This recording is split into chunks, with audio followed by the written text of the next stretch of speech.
Hello everyone, welcome to my YouTube channel Physiology Learning. Today our topic of discussion is very important both for the UG perspective as well as the entrance examination perspective. The topic is oxygen hemoglobin dissociation curve. It is very important. I would advise all of you to watch the transport of oxygen of gases before this video so that you get a good idea about how the oxygen hemoglobin dissociation curve is formed. Now let's dive into the topic. We will be discussing under the subheadings like oxygen hemoglobin reaction, how they combine with each other, then the normal oxygen hemoglobin dissociation curve, and the most important part which is for MCQ, that is shift to right and shift to left. And we will be discussing one more effect called as Bohr effect, which is one of the favorite questions of most of the examiners in Viva. Bohr effect. Now coming into the topic, oxygen hemoglobin reaction. Most of you would have studied the hemoglobin structure. The hemoglobin structure in adult is HbA. It is hemoglobin A. This hemoglobin A usually has 2 alpha chains and 2 beta chains. 2 alpha chains and 2 beta chains. For example, let's draw a simplistic diagram. So the hemoglobin will be something like this, and they are having 4 chains, that is 2 alpha and 2 beta, and oxygen can bind in all these chains. So basically the hemoglobin molecule can carry 4 moles of oxygen, that is 4 molecules of oxygen it can carry on its all the chains, like 2 alpha and 2 beta. Let's take these as alpha and these as beta. But do all the oxygen has the same affinity to the hemoglobin? The answer is no. Usually whenever the hemoglobin is in a deoxygenated state, that is no oxygen is bounded, like in a deoxygenated state, it is in a form called as tense form, that is tense configuration. T means tense configuration. What is this tense configuration? This tense configuration is something which makes it very difficult for the oxygen molecule to bind. But whenever even a single molecule of oxygen is bound to the hemoglobin molecule, let's see what happens. Suppose let's take in this example, one oxygen molecule is getting bound to one of the chains. We have 4 chains and one of the oxygen molecule is bonding to this one of the chain. So what it will do is, it will convert this tense state to the relaxed state. Now converted this tense state to the relaxed state or the R state, this relaxed state. What does this relaxed state mean? This relaxed state means that it increases the affinity of oxygen binding in other sites. For example, the next oxygen can come and bind easily to this site. It does not have the same difficulty that this oxygen molecule is facing. So let's try to understand with a simple example. Suppose 4 friends, they are going on a trip and they met with an accident and all 4 of them are hanging at the edge of the mountain. We don't want them to die. Do you think it will be difficult for the first person to climb? Obviously yes, because he has to put up all his own energy to climb up and come to the top of the mountain. Once one person reaches the top of the mountain, like one oxygen, can he help the other oxygen to get in? Yes, because he can lift the other person easily. So the second oxygen will be quite easier to bind. In a similar manner, the third oxygen, like the third person, now 2 persons are available to lift them up. In a similar manner, it further increases the affinity of the third oxygen. Third oxygen can easily bind. Now 3 people are on the mountain. Can they lift the 4th person easily, or it will be difficult? It will be very easy.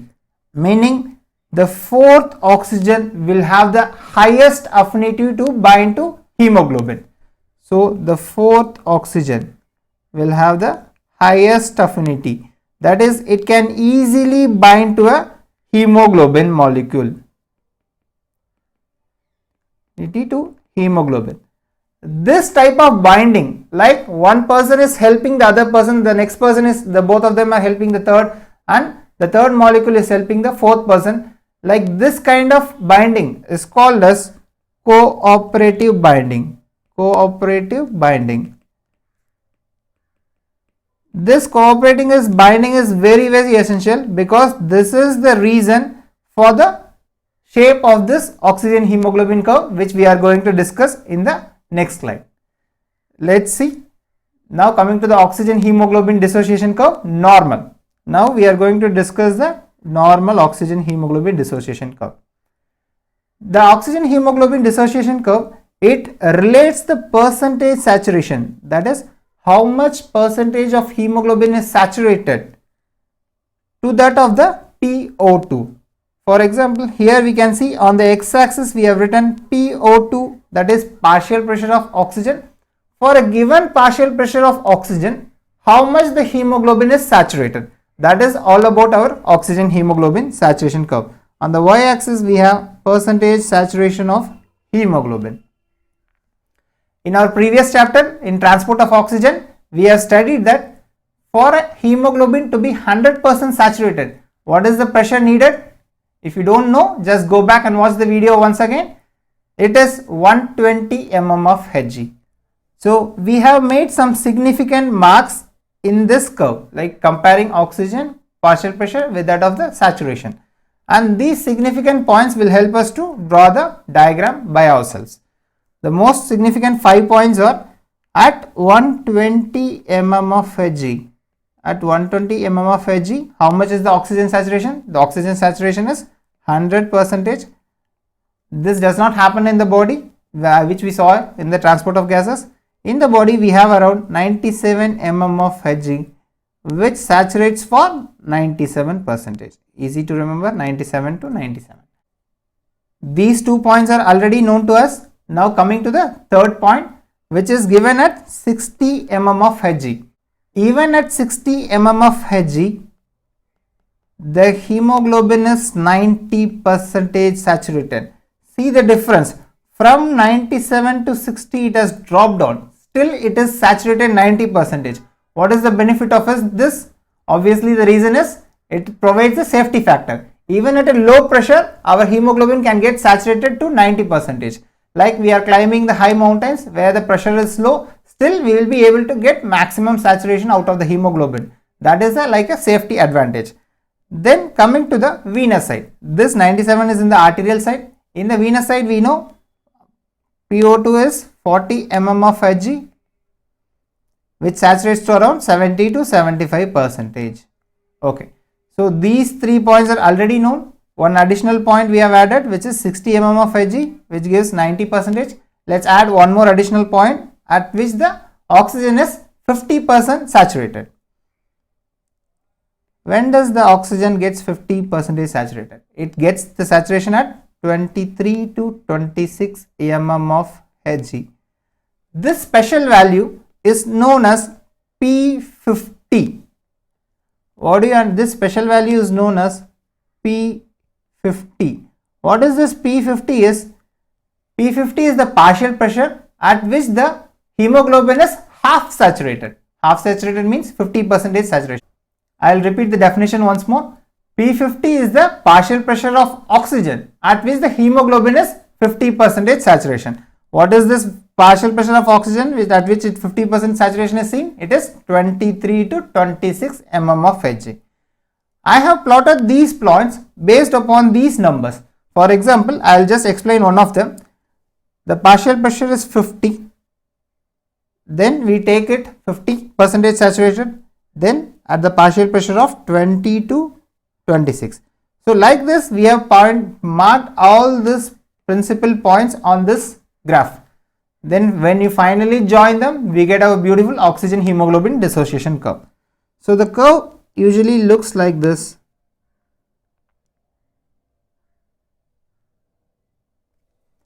And this curve is classically given in books, in all the books, and this curve is usually in sigmoid shape. Sigmoid shape. Sigmoid shape. What is the reason for this sigmoid shape? This sigmoid shape is because of the cooperative binding which we discussed in the previous slide. Like one oxygen will help the next oxygen So both of them will help the third one, and the fourth one will have the highest affinity. So this sigmoid shape is due to the cooperative binding.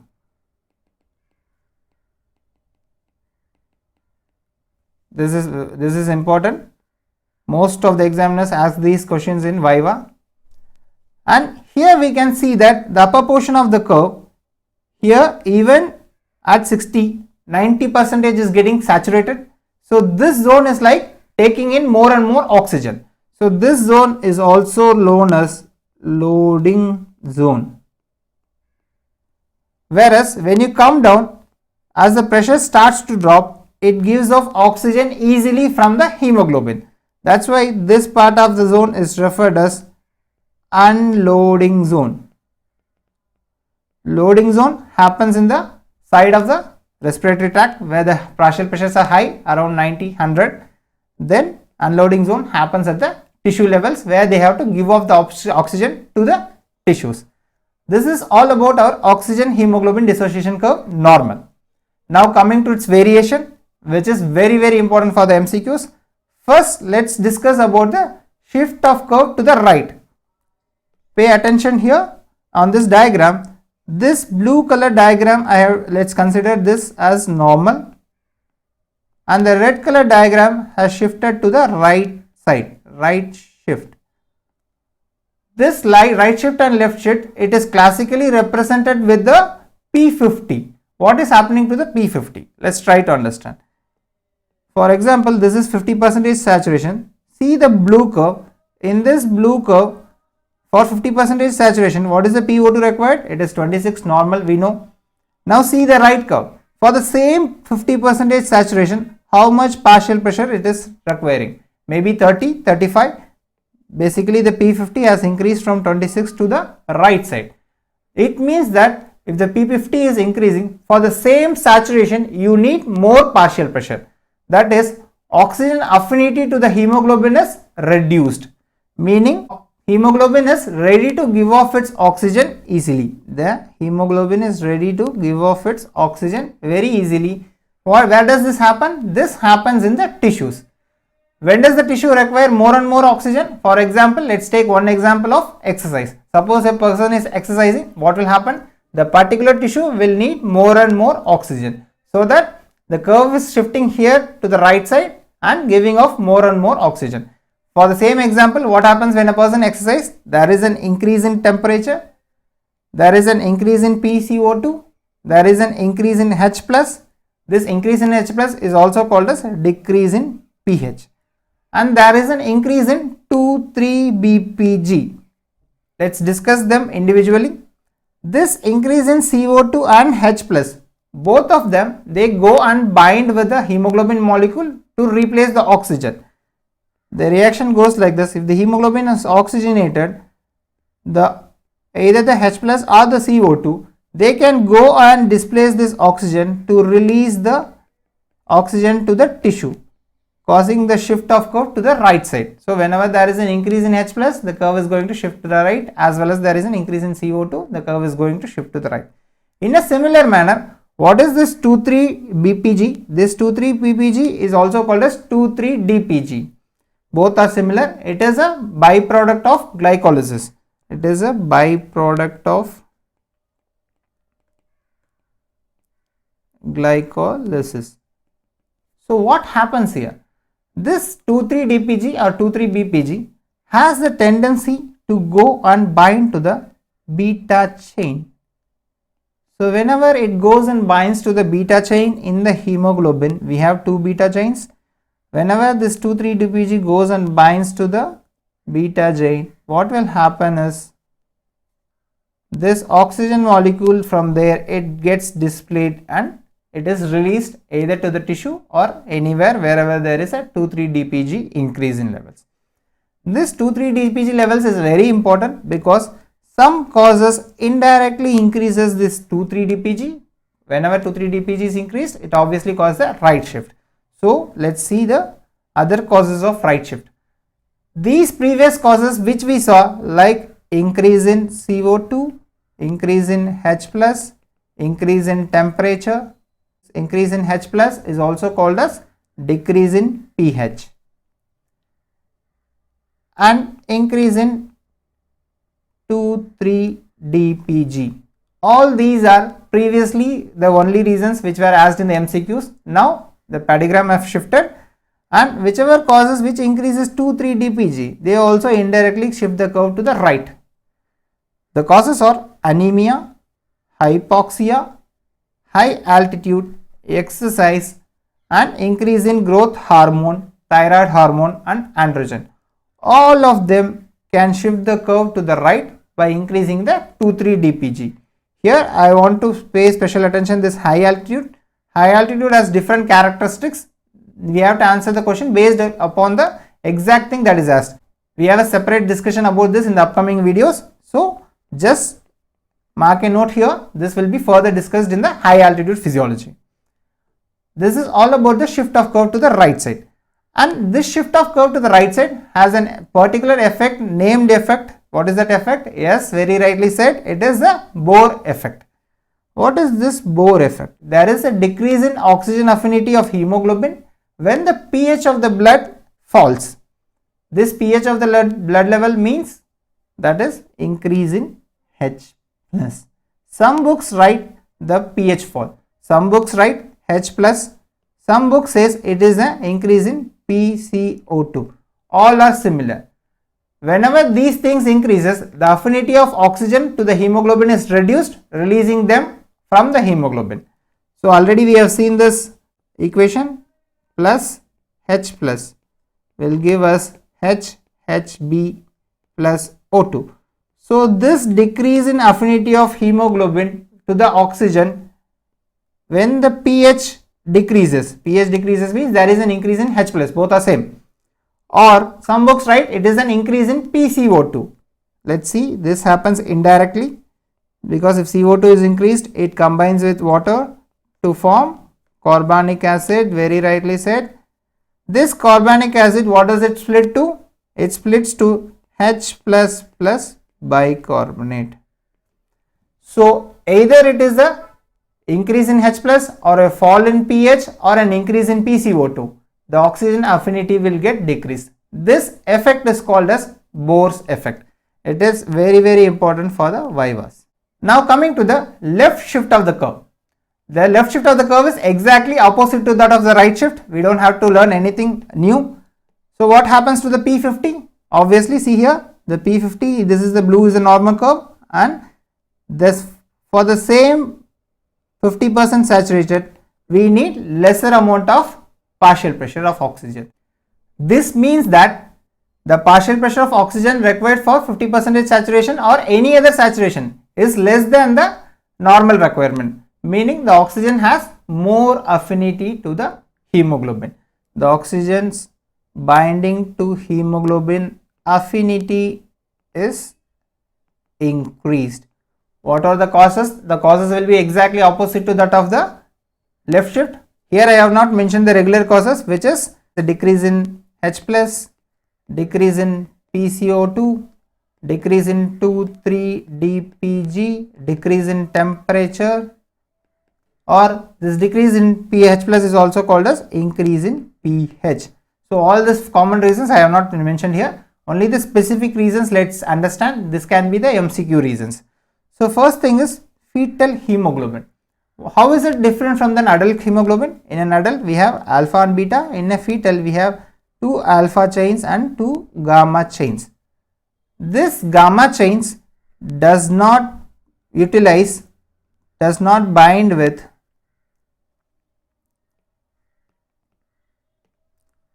this gamma chains does not bind with 2,3-DPG. If meaning, so the availability or the utility of 2,3-DPG is reduced. 2,3-DPG you should shift the curves to the right. Now here this 2,3-DPG action is not happening, so it will shift the curve to the left. In a similar manner, in stored blood there is a decrease in levels of 2,3-DPG. So whenever 2,3-DPG is decreased, so the curve is going to shift to the left. And CO poisoning, carbon monoxide poisoning is a very dangerous disease in two ways. First thing is it kicks out the oxygen and instead of oxygen, the CO goes and binds to the hemoglobin. Second thing is, whichever oxygen is already bound to the hemoglobin, this CO does not allow this oxygen to be released to the tissue.